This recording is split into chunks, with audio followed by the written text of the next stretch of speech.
selamat datang kamu ucapkan di kota Medan, kota besar di Godam-Deli ke tempat wisata. Ya. Memang orangnya tuan tuh jangan kamu senang hati dengan rombongan yang sangat mulia. Dan hadakan memang dengan pakaian tidak utama sang lagi raja sekarang muda. Memang piah tunggu kutub banyak yang lingkar ija bakingin dua ditangin memang ke raja urun. Kamu Bang Rijal kamu kata di Medan. Yo masalah adat ngeresam tetap jaga. Insyaallah. Kamu menang kamu dia. Kamu di Medan naik mah tuh.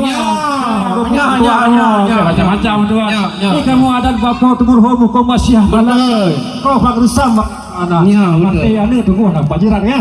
Mati adat mana pada kita. Betul. Maka kamu hana aja macam-macam tuh. Tuh benar-benar kamu dalam istana. Kamu sikap payung mau ditung hadang. Dan kalian tuan putih kamu tuh cerita memang tampan tak semua cerita tahu doang tapi baju kamu temannya nggak tuan biasa baju jangan berijang yang baru sekarang tapi janji katanya bahasa pojat nah kan kaso hitam pina tuh gua kamu bela dengan yang menyanyian yang gulam apa nasi lidah benar ya pak ilikon negara haile gulam berat hai ngasoi dalam hai bisa yang saking berat asoi dalam bet pikiran pu yang ada buna menyahan bete hentu tetru ke dalam yang naik ke matuan je buka sesuai dengan urenyaan dengan perjanjian ilung naprok sajian yang pak yang pegah mandu berhadiah haliten yang lintu baru yang tampan maleng mak Tuhan te buka idak ke tanah ya makanya kamu wate kaya kabeh mau pikir hai dengku kawe kali masih di simpang mulia kasih minggu yang kabar rosa ya intan lintu ni ba orangnya wahai dengku dro benda putre kamu yang orang kayak di dalam mata kamu yang putre kamu itu nak ke di pasar kamu yang rombongannya kamu yang kita udah nah ini adik pandai masak nggak katanya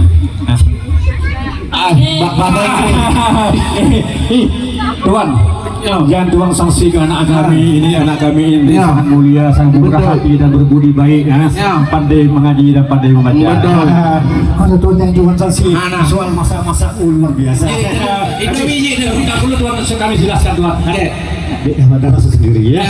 Kalau begitu tuan alhamdulillah puja Rabbi Allah yang suci maha kuasa rupanya umum mudah rezeki punya dua yang penting bahagia kan banyak kenangan haduan besar kajian tamu dalam dari sana tapi selalu haduan besar yang kita yang tabupam tanya berdua alhamdulillah itu yang bisa kamu rombongan dengan keluarga hati bunuh tangga hati kamu dam-dam ditanya macam-macam di kamu anak mau balik oleh yang kali yang lebih daya cuma itu yang bisa yang lintu yang terbang gaji tabang badara baru dalam istana turun tuha rampak-rampak karang berambut racun angin pun mumpun tagisa yang tengku yang po piatan jadi ke kamu menjadi ke mana yang berdua lanjut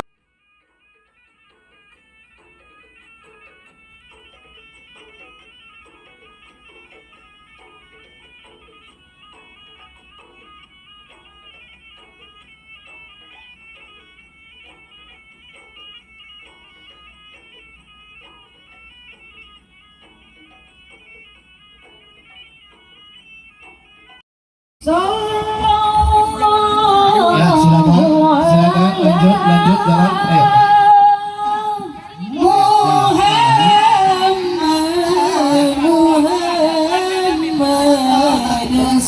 Muhammad